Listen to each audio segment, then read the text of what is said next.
Block सुजनपुर panchayat Hasanpur गाँव में भांगिला pile bridge Kharasrota नदीर शाखा दुधे नाल जलस्रोत प्रखर थिबारु ये सेतुर पारपेट एवं संजोग रास्ता भांगी जाइथिबा सूचना मिली। रास्ता और सेतुर पारपेट भांगिबा फल हसनपुर और दुर्गापुर जोगाजोग विच्छिन्न हो जाइछि।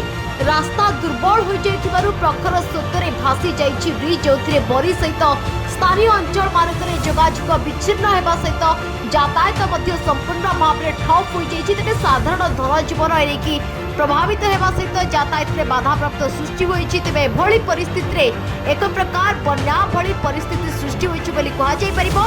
ये दुर्गापुर हसनपुर एक प्रकार जोगाजोग रे विच्छिन्न होइछि। लगाण वर्षा रे बेहाल होई पड़िछि जाजपुर जिला जाजपुर ब्लॉक सुजनपुर पंचायत हसनपुर गाँव में भांगी पाइल ब्रिज खरस्रोता नदीर शाखा दुधई नाल जलस्रोत प्रखर थिबारु ये सेतुर पारपेट और संजोग रास्ता भांगी जाइथिबा सूचना मिली।